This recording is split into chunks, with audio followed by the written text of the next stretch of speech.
hassle. But, hello, everybody. My name is Sarah Kumalo, and welcome back to Summits with a Purpose. And I'm back here today with Rob Bentley, an interesting South African adventurer. I met Rob in 2015 at Everest Base Camp. He was there with a team with Sean, Wisedale, Molly, Velamina, and others. And what was more interesting about their team, which was actually Rob was the base camp manager, was they had the most biltong that I have ever seen outside of South Africa. And of course, I helped myself to the biltong. So Rob, welcome to Summit with a Purpose. Can you tell people that are watching and those that will be watching later who you are and a little bit more about you? Sure, Sarah. Thank you. Thanks for having me on board. It's great, and these forums are wonderful. You know, to talk to people and get the experiences and what have you. And I've enjoyed every one of your talks. Yeah, Rob Bentley. Who is he? Look, I'm just an ordinary person out there, just trying to seek out a bit of adventure when the opportunity arises. So I'm a businessman. I've been in business for many years. And sadly, or maybe it's a bit of both, it gets in the way of adventures, but at the same time, it gives you the opportunity to go out there and do those ventures. So I'm a businessman, I'm a family man, I've got a wonderful family around me. And at the same time, I like to seek out adventures where I can. I'm a bit of I don't specialize in any particular area. I'm not a mountaineer. I'm not a sailor. I'm not a bike rider, but I like to experience adventures, and I think it's important that we all set goals and go out there and achieve those adventures that tickle our fancy. Yeah, absolutely. I appreciate that. So, Rob, what does adventure actually mean to you, and where did this come from? Did you just grow up doing these adventures, or it's something that you came across later on in life, and how did it come about? It's an interesting point. How did it come about? Because I came from a very, when I say conservative family, they never really went out and went on these ventures around the world. But maybe it started when I was in my early 20s, and I decided that I had enough of just the mundane life, and I bought myself an air ticket, and I spent 2 years just traveling Europe and the normal backpacker thing. And I think just that, doing that for that period of time sparks a little bit of interest. It says there's more to life than just the life we live. There's stuff happening out there. And perhaps that was the catalyst that started my adventures. And then being a sportsman and, trying to do as many sports and achieve where I can, I just embarked on a journey of not, I wasn't necessarily a specialist in any particular field, but I just went out there and started doing stuff and training and setting goals, and be it the doozy or Kilimanjaro or ultra triathlons. It doesn't matter. It was just something that I started ticking off in between an otherwise busy schedule. So I think that was how it all came about, and it just got bigger and bigger as time went on. Yeah. So, You're very modest. I know that you're saying you're not a sailor, but I believe you took 4 years out of your life, not just yourself and your 2 kids, and sailed from South Africa to Australia. Tell us a little bit more about that. How did that come about, and what was your experience?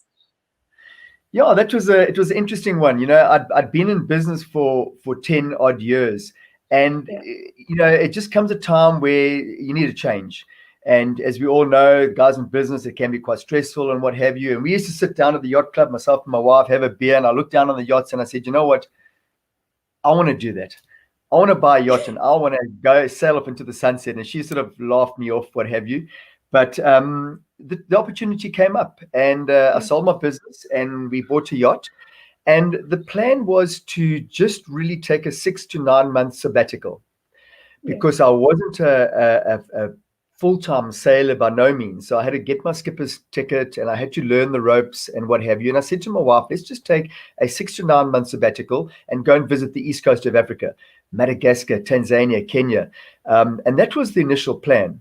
So, and I'll just tell you a bit about it. So we set off from Durban, and even just setting off from Durban was you as you leave in the harbor, you wonder, am I doing the right thing?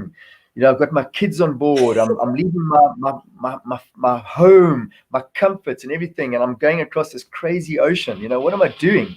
So anyway, we sailed up the east coast of Africa, and we spent about 9 months exploring. 3 months in Madagascar, Mayotte, Comores, Mozambique, Tanzania, Kenya. Wonderful, wonderful experience. And it was at this stage when the 9 months was drawing to an end. It was, what now? Do we sail back down the coast and go home, or do we embark on the big crossing, which means crossing the Indian Ocean? So I turned to Belinda and I said, "Are you in the mood? Are you keen for this?" And she said, "Yep, she's enjoying the life at sea." I said, "Right, we're setting off." So we then set off and we left Africa and we went to the Seychelles, Chagos, and we crossed the Indian Ocean all the way to Thailand, Malaysia, Indonesia, Borneo, and we slowly made our way across to Australia. And almost 4 years later, we found ourselves in Darwin, Australia. So wow. that was the trip. And sounds unforgettable. It was absolutely amazing, and I'll never regret the day doing it. And it certainly put a fire in me to do that sort of thing again. And it's people say you're crazy. How can you drag your kids out of school? I mean, my kids were in grade 1 and grade 2, if I remember correctly, or grade 0, grade 1. I don't even know. And to pull them out of their comfort zone, their mates, their home, and everything that's familiar to them, and put them on a 38-foot boat and set off across the ocean, is quite a quite an experience, particularly. I can imagine. Any scary moments that you could share, whether it's for you or the whole family during this expedition? Sarah, there were a few, and the big thing is obviously weather. But I found that the more you sail, it's like mountaineering, it's like anything. The more you do it, you can face the elements that much better.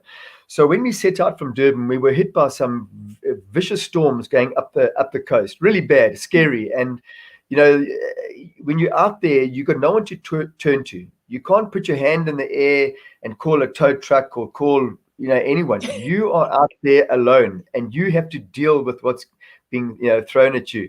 So we had some really nasty experiences going up this coast, so much so that I questioned what I was doing when we got to Inhambane in Mozambique. And the doubt came in and said, "Rob, are you crazy, to drag your family out into these kind of conditions?" So that was almost like a bit of a moment of truth. However, you just push through. So in terms of weather, we had a few experiences. There were no pirates. We never experienced the pirate threat that everyone experiences. In Indonesia, we almost lost our yacht on a reef on one occasion. Oh, wow. Which that was pretty scary. And again, you think, well, there goes my dream, comes tumbling to an end. But we got through it. We got through the weather. And I think if someone says what was the most difficult part of sailing, it was teaching kids. We homeschool we homeschool our kids, and I've got a whole new respect for teachers. That it's so easy for us to wake up in the morning and just sort of hand our kids across to teachers, and they got to deal with that. And we had them on board 24/7, and teaching was a very difficult part of the business. The business of sailing. So That's interesting. I think today many parents would actually relate to that with all the lockdowns and what we had to do because the kids were sent home. So a lot more people have got respect for teachers. Steve, I see your question. Steve has actually joined us and he's asking, what are you working on now? I suppose it's to do with sailing. So is there anything that is on the horizon that you are comfortable to share? Yeah, if we're talking sailing, there is plans afoot. I can't give too much detail. I am planning on, embarking on another adventure. I have in my crosshairs, I have the Northwest Passage. I've just found it a fascinating part of the planet, and I would really like to. If it's almost the Everest of sailing. And Okay. if I could certainly get the opportunity to embark on such a journey, the Northwest Passage is in the crosshairs. Right now, I'm just enjoying sailing the South African coastline and just getting more experience and what have you. So watch the space. We could have a change in months to come. Yeah. That's interesting. How long did it take you to prepare before the trip itself, and how did you prepare for it? Yeah. Sarah, it took us I think it'd be about 15 months before we actually left. From the time I bought the boat to the time I'd got my skipper's ticket, planned. Bearing in mind, we hadn't planned a long trip. We'd planned a 6 to 9 month, sabbatical. Mm-hmm. So the planning was all about competency, getting myself familiar with the boat, getting my licenses. There's a number of licenses that you need to get. Nothing too tricky, but you need to get that. And then just all the renting houses, looking after cars, financial planning, all of these sort of things. At the end of the day, it's about getting out there. And I always say you can learn the theory part. You can do as much theory as you want. It's when you're out there in the element facing the ocean that's where it counts. Yeah. Would you do it again? Absolutely, with no hesitation. I mean, and I keep on coming back to the places that we went to, and I might just mention a few. And I think when you look at places, programs like National Geographic, and you see these wonderful places around the planet, you think, I've really got to go there. The Komodo dragons, they're taking our kids to go and see the Komodo dragons on the islands of Rincha and Komodo. Going to Java, we climbed a volcano there called Mount Ijen, where it's an active volcano where they mine sulfur in the actual crater. And we took our kids up there and they could see firsthand just, what went on. We spent 4 months in the Chagos Islands. I don't know if you know where they are. No. They're islands in the middle of the Indian Ocean, referred to as Robinson Crusoe Islands, because no one lives there.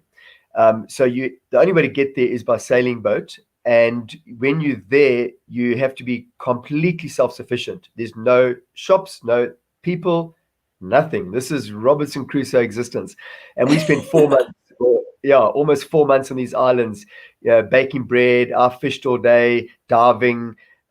Kids were feral. They ran around the islands in little bunches of, it was amazing that the experience that they had. So I could go on and on, but all these places, Borneo, I don't know if you Banjarmasin it's almost the Venice of the East. It's a city built on water, and to go there, and it's a wow factor. You just don't see anything like this, where this whole city is built on water, and people go about their business on their boats. Isn't that fascinating to be able to take your kids and your family and even yourself to go and see, the other side of life? Yeah, Absolutely. You make me want to do this at some point.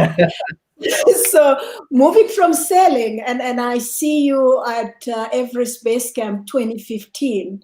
First of all, why did you decide on Everest? I know you've done Kilimanjaro.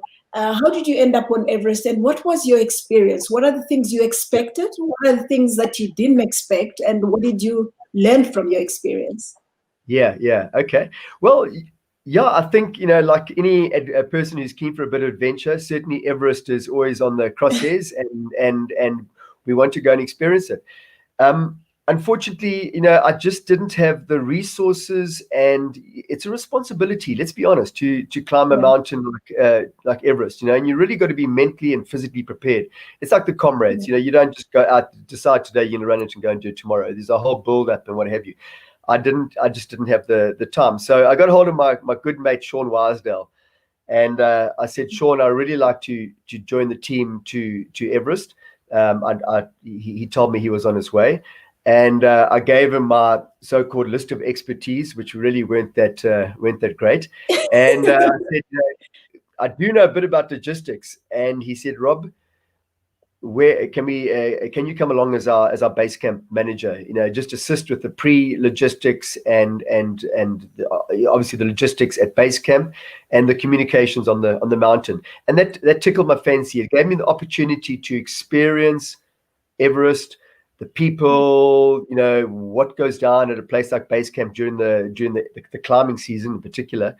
And it's something that I really wanted to do, and that was how it came about. So I got onto the Sean's team in 2015, and got really involved in the logistics and shipping up of all the equipment and what have you to Kathmandu. So that was my role. Basically, that was. Yeah, base camp manager, and you get there and there's an earthquake. Where were you when the earthquake hit? Yeah, I'll tell you a bit about that quickly. So we climbed Island Peak about a week or a few days before. It was one of the acclimatization peaks that a lot of the mountaineers go to. So I had the privilege of joining the team, and we climbed Island. Really enjoyed that. We got back on the Friday from Ireland, and if I remember correctly, it was a Saturday morning. And just the experience, and I've listened to a lot of your past hosts that have come on board and listened to you or got involved with you. We were sitting in our camp. It was about 11:45 in the day, and it was pretty much a case of all just sitting in the tent, drinking coffee, shooting the breeze. They were about to do their first rotation through the icefall up to Camp 1. And all of a sudden, the earth started moving, and not in a good way. And being a South African, well, I suppose many people in the world, you just never ever experience an earthquake. And it was unbelievable. When you know what it's like. You were there. The whole earth was just shaking, moving up and down. It's as if you're almost on a trampoline. And with that, we all just bolted for the door of the exit to the tent and ran out into our area. As you know, that day there was low cloud cover, so we couldn't really see what is going on. So there was a lot of confusion in those few seconds. And at that stage, there was this tremendous noise, like rolling thunder that just didn't stop, and it was all around us. And I must be honest, I thought it was Armageddon. I didn't know it was an earthquake. I just thought we're going to be swallowed up by this whatever was going on around us, because it was the noise was horrendous. And with that, we looked up, and breaking through the clouds was this avalanche just barreling down towards us. And at that stage, it was each man for themselves. I mean, what do you do when you've got a 200-meter, whatever the size was, barreling down towards you? So there was a scuttle, and most of our team ran back into the tent for a bit of protection. But I didn't think that the tent was going to do much. So I turned and I just ran in the opposite direction, away from the avalanche, as it was barreling down towards me. And I think I must have got about 30 meters at the most, when the first thing that hits you is this incredible wind from behind, as the wind that the avalanche is pushing this air ahead. And the wind hit me first, and all I did was I just hit the ground, and with that, the avalanche rolled over the top of me, and it got incredibly dark. And I think as I lay there curled up in the fetal position, that's it. I'm dead. This is surreal. This is unbelievable. And I couldn't breathe, because all the snow I was breathing the ice and snow in. So I was choking and couldn't breathe. It was dark. It was being thumped around. It was a pretty amazing experience. And just a couple of meters from me was a Sherpa tent. And I managed to just, crawl my way across to the tent and get under the fly sheet. And I just lay there for about, I don't know, 15, 20, 30 seconds. It's hard to establish how long it took. And all of a sudden, things just started calming down, and it started to get lighter. And I realized that I'm okay. And I sat up, and it's at that stage that I picked up my cell phone, which I still had with me, funnily enough. And I did a little selfie clip, and you may have seen it. And yeah, I just said, seen that. You've seen it, yeah. Yeah, with snow everywhere. You look like Father Christmas's cousin or something. That was it. I was just covered in snow, and I didn't even know I was covered in. I looked the way I looked, and I just gave a little selfie clip, just going like, wow, the most incredible thing has just happened. Yeah, avalanche. And yeah. I know you also took a video that was shown whether on CNN or BBC during that time. Was this during the time you were running or after the fact? So there are two clips. It's amazing. As I started running, and I don't know what happened, I activated my camera. So there was a flurry of filming of Sherpas scattering and people saying, "What do we do? What do we do?" And they were running. That then went off for whatever reason. And then obviously the little I call it my claim to fame, and that little clip. And it was funny enough. It was shown on CNN, and I give maybe one of the reasons was, I didn't use any of my best Anglo-Saxon when I was doing that interview. So there was no swearing or anything. It was just this is what happened. Yeah. So that made it onto just a little clip there. So that was experience. How did that experience impact you, if at all? Any lessons that you picked up from there? Anything that you use today because of that experience?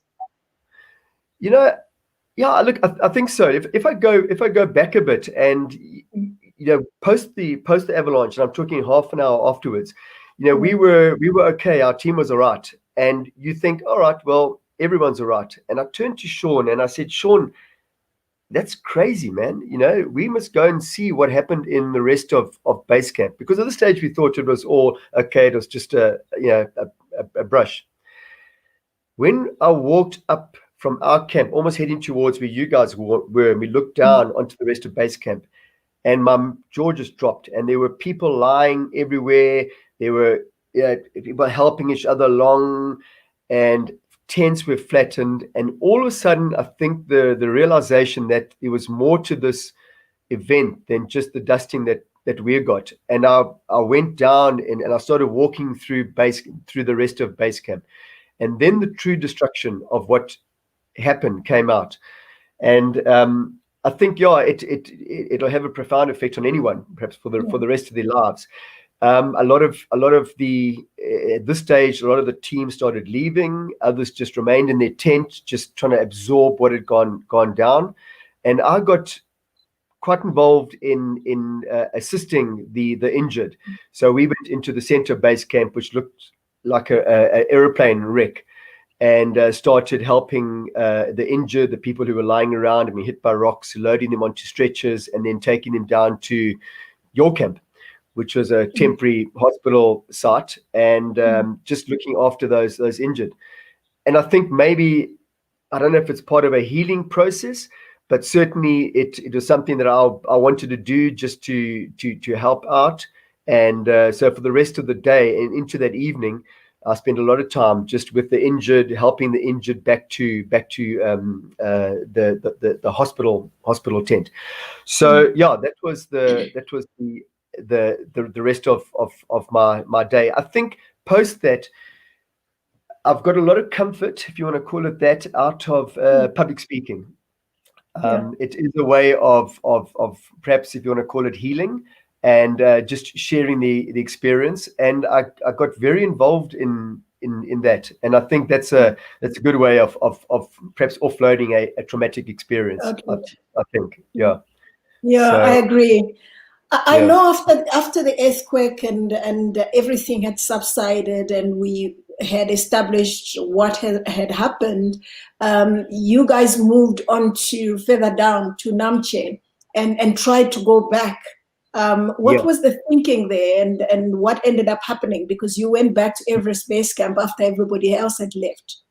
Correct, yeah. So we remained in base camp for, I think, about 3 days post the avalanche. And you remember all those tremors and what have you afterwards. Quite a stressful time, especially on the Sunday. We got rattled by another big shake. I thought, oh no, it's about to happen again. Anyway, the point was, our camp and all our equipment at base camp was still intact, and we were all in reasonable condition. So Sean made the decision. He said, look, they haven't closed the mountain yet. Let's get away and go on a long trek and just take stock, keep ourselves fit and what have you. So we left base camp and went up to Gokia, did the passes, and we did about a 90K or so circular route back through Namche and back to base camp, in the hope that when we returned, progress would have been made in the ice fall and they may well have opened the mountain. It was being particularly optimistic, but hey, as mountaineers, I think you have to be optimistic. So when we got back, it was a few days later that the Nepalese government called the mountain closed, and that put pay to any further attempts on the mountain. So we only left about 10 days after the actual earthquake, and we headed back down to Lukla. Yeah. So. Wow. So from sailing to mountaineering, I want you to take us to your other passion. So what is Roof of Africa adventure? I know it's something that you've done, and you said it's the most difficult, even more difficult than Everest. Tell us a little bit more about that. Yeah. So again, it's I enjoy riding motorbikes, dirt bikes, being in the bush, what have you. And I think certainly in Southern Africa and South Africa, the Roof of Africa is the premier hard endurance enduro bike ride. So I decided I'm going to give this a crack as well. So I spent a couple of years just building up to the Roof of Africa, and it was tough. I can honestly say, that for anyone who wants to embark on a adventure such as the Roof of Africa, it's unbelievable.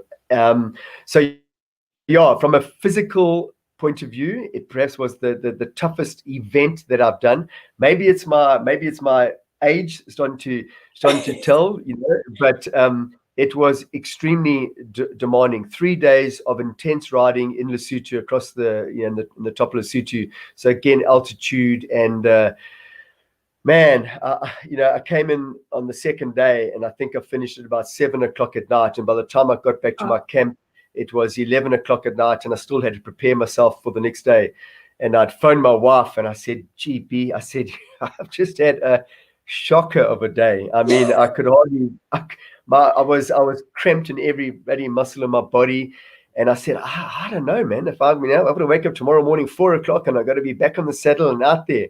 And I got a bollock from her. You get back on that bike and you get back out there, So she's okay, yep. No, not that I was about to bail, but next morning 4 o'clock I was up, and 6 o'clock, 7 o'clock we back on the bikes for the final day. So really an achievement. I really enjoyed it, and certainly a tough event. And I take my hat off to all those guys who complete the Roof of Africa, having now done it. Yeah, that's interesting. So Molly is saying, Rob, you are a legend. Thanks, Molly, and thank you for joining us. Rob, how do you? Sorry, yes, go ahead. I said she gets paid to say that. I'm not sure about that, but Molly, did you hear that? He says you get paid to say that. How do you prepare for all these adventures? Because they vary from sailing to climbing to motor racing. They are completely different. Do you train the same? This morning you said you were swimming in the sea. How do you prepare yourself for all these adventures? Yeah, I think I've done a number of adventures, and I don't want to go into all the it's almost like a CV and you start ticking them all off. But if you're doing the Doozy or you're doing an ultra or whatever, obviously each one has a different training regime. But for me, I think it's about, and I know it's a bit of a cliche, but it is certainly about goal setting. Setting your sights on that particular event and saying, right, I'm going to do it. I'm not going to maybe half-heartedly. I'm going to do it. And then I just plan around the training around that. Certainly, cycling is a major training part of anything, and swimming. So I want to go to Everest Base Camp, and you start swimming. it's a great discipline, and it certainly prepares you for these sort of things. But ultimately, it is about what am I going to do? What do I need to achieve in order to do that event? What training do I require? And then set my goals in it. And it is a commitment. I mean, you can't do these things half-heartedly and want to go and party Saturday night when you're up Sunday morning at 5 o'clock to go for an 8-kilometer ride. You know better than I. So it is important. And I think also it's just the mental training, getting yourself. I'm going to do it. I'm not going to half-heartedly give it an attempt. And if I rock up on the day, good luck. If I don't, too bad. No, that doesn't work. So yeah, I did a wonderful event recently, and in fact, again, I encourage people to do it. I did the Wild Coast adventure. We ran from the Kai River to the Port Edward, which is the length of the Natal of the Wild Coast. I shouldn't say Natal, the Eastern Cape, and it was 320 kilometers over 10 days. And so it's averaging, 32 Ks a day. I think the longest stretch was 57 Ks, and the shortest about 25. But and that wonderful experience, just running, and I say running, it involved a lot of walking as well. But along the wild coast of the Eastern Cape, incredible. I mean, one of the most incredible parts of the whole world, as far as I'm concerned. Scenes like no other part of the world, and I really enjoyed that. And certainly a lot of training and preparation for an event like that, because you're all alone. It wasn't a race. There was 3 runners, 3 paddlers, and 3 cyclists, and it was part of a project. It was filmed, but I spent 8 of the 10 days by myself, backpack, biltong, bit of nuts, and along this coastline. So wonderful experience. Yeah. Wow, that's nice. You keep talking about you went with your family, you call your wife. How important is family with this type of lifestyle and these adventures that you embark on? How important is the family being involved or being part of the journey? Yeah, good question.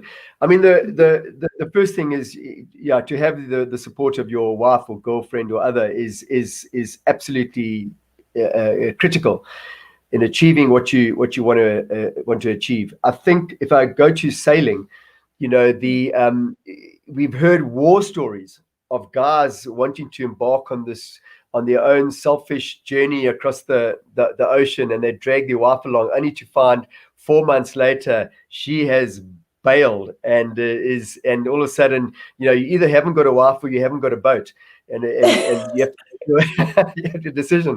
And so it's a tough one, and I'm very privileged to have a very strong wife who one, supported the cause, and 2, joined me.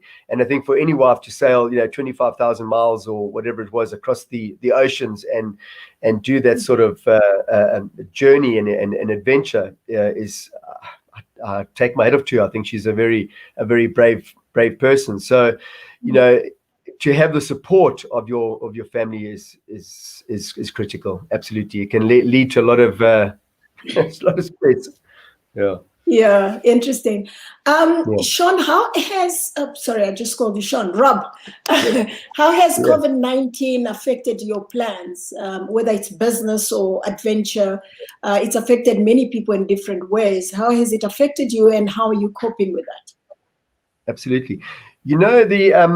I travel a hell of a lot on business, and I'm away from my family sometimes 2-3 weeks a month, going in around the country on business and what have you. So I've got to say, quite positively, without being COVID positive, I had a positive influence on it, because I spent time at home, and certainly the business may well have been affected, as were all businesses around the country, but it certainly gave us the opportunity to spend time together as a family, particularly my wife and I, and we got into a nice routine, especially during those huge lockdown periods. So from a family point of view, I actually quite enjoyed it, and I love my home. I love being at home and just having a good time, one-on-one with the family. The downside obviously was business, and like most 90% of the businesses out there, we took a knock.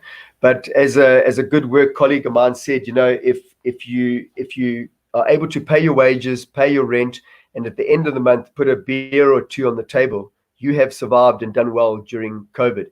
And we were very fortunate in our business to be able to do just that. We never had to retrench or to reduce salaries or anything. We saw it right through, and we came out the other side with a couple of beers on the table at the end of the month. So yeah. But having said that, some people say the hangover is still coming. True. We'll see. But for the time being, it's we're crawling our way out the other side, and it's been okay. Yeah. Absolutely. What would you tell a younger Rob, knowing what you know today? I mean, you've done a lot of sailing, you've done many things that we haven't even talked about, that adventures that other people watch on National Geographics or they hear about in movies and so forth, but you've done them. What would you tell a younger you based on where you are today? Yeah, that's an interesting question. What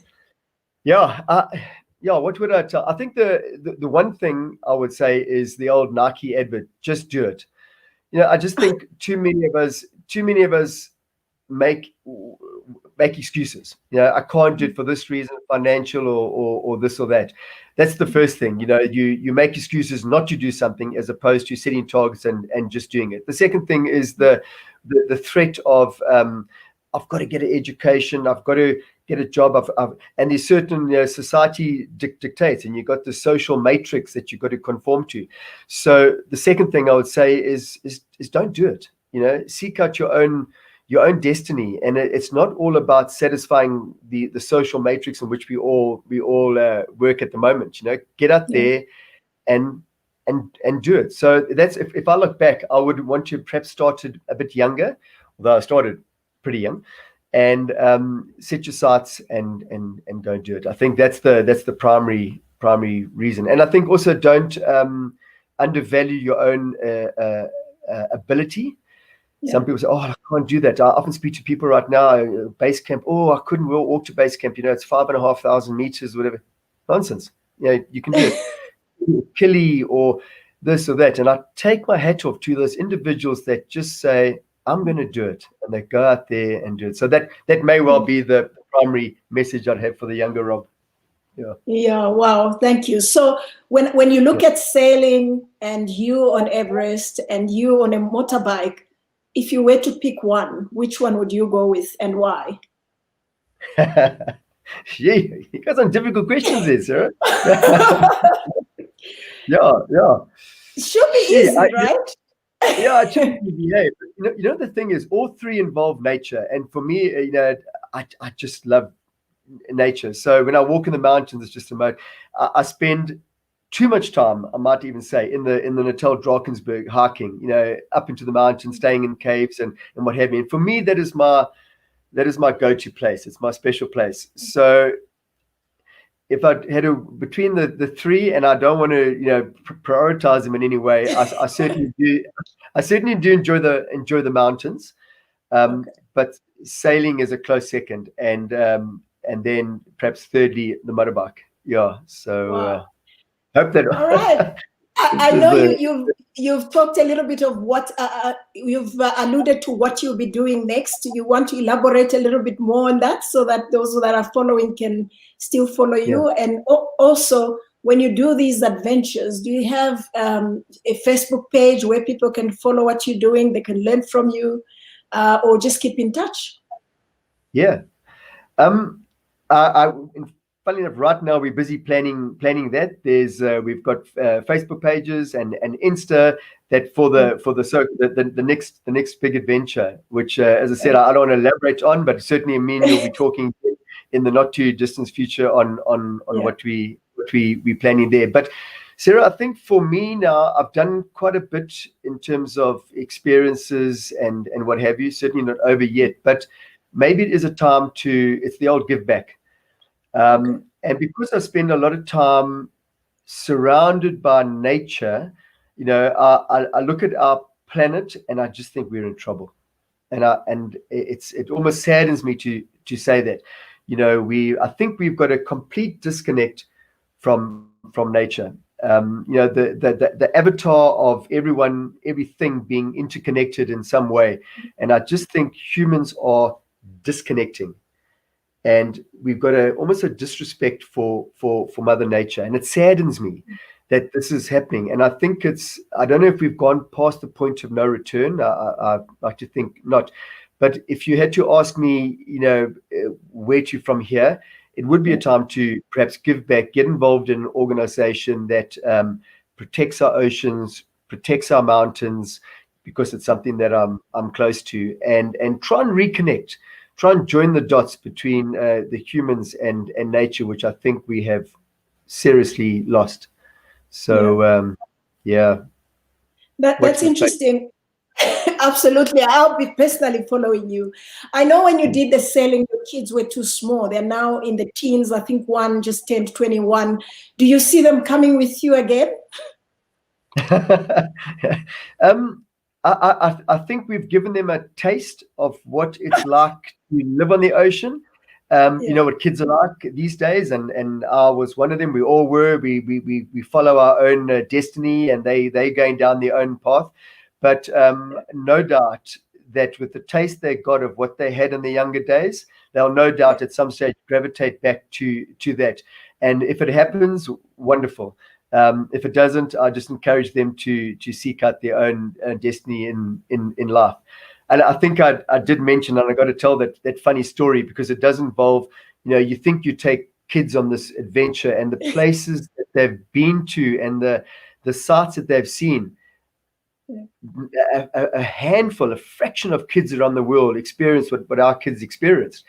And I'll never forget when we got back from sailing, and we were in an adult conversation, and our kids were around, and one of the adults turned to our son Daniel and said, "Daniel, so what was the best thing about sailing?" And I was expecting Dan to say, "Well, I went trekking in the mountains in Thailand. We went rafting down. We dived with sharks and whales." Dan turns around to this guy and he says, "We were in a marina in Malaysia once, and we were able to get Wi-Fi from the boat." Of all the experiences he could have mentioned and really told his wonderful story, it was he got Wi-Fi from the boat. So it's amazing. That is interesting. I'm sure he would love it on Everest, because he would get Wi-Fi at Everest Base Camp. Rob, thank you so much for the time that you've spent with us. And if there's any last words, please do give them. Otherwise, let's say goodbye to everybody. Guys, thank you for joining. Molly, Steve, and everybody else that's watching, thank you for your support. This is the 25th episode. And it all started during lockdown, and I hope people have learned from it. I definitely have learned so much from you and others that have come before. Any last words, Sean? Rob, I keep calling you Sean because the first time I met you, you were together. We look so alike, They call us brothers. So except he's much better looking than I am. But no, just, Sarah, for you, I mean, you picked up momentum on what you're doing, and it's absolutely fantastic, and well done, well done to you, and for those out there, life is not about everyone's got an Everest to achieve, to overcome, and best of luck to everyone. Set your sights on something and go and get it. So that's my final words. Good. There you have it. Thank you. Bye-bye. Thanks, guys. You take care. Bye. Bye.